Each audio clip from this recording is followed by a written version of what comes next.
Ce peuple d'Israël va recevoir la loi de Dieu. Les premiers commandements vont donner des jalons sur la relation entre Dieu et les hommes.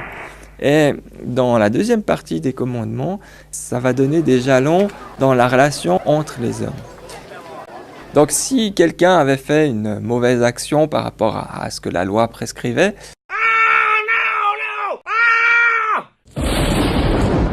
chaque fois que le peuple ou l'individu se sentait coupable, eh bien, il devait aller au temple pour soulager sa conscience en quelque sorte.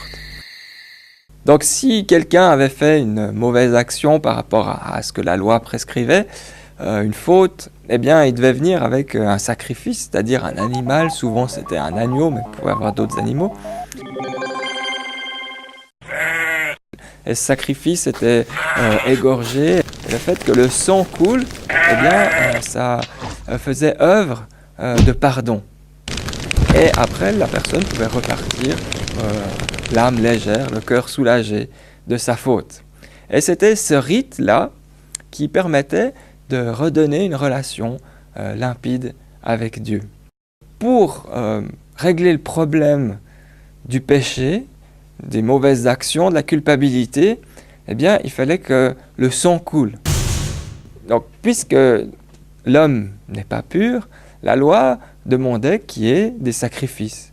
Et il y avait justement, chaque fois qu'on fait une faute, eh bien, il faut aller au temple et puis apporter un sacrifice, et encore et encore et encore et encore. Donc vous voyez cette montagne de sacrifices qui est là pour toute une vie, vous imaginez. Donc la loi, elle démontrait qu'en fait les hommes étaient faillibles. On pouvait accomplir la loi jusqu'à un certain point, mais systématiquement on se rendait compte qu'on ne pouvait pas aller plus loin. Et il fallait quelque chose de plus pour que on puisse avoir une relation réellement intime avec Dieu. Et ce plus, eh ben, c'est Jésus qui va l'apporter. Jésus il va montrer que la loi, c'était un révélateur en définitive. Elle montrait qu'on était des êtres faillibles. Alors Jésus, il va dire, ça suffit maintenant. Une fois pour toutes, je vais être le sacrifice parfait pour vous, pour les hommes, pour l'humanité. Et il va sur la croix et il va se laisser sacrifier.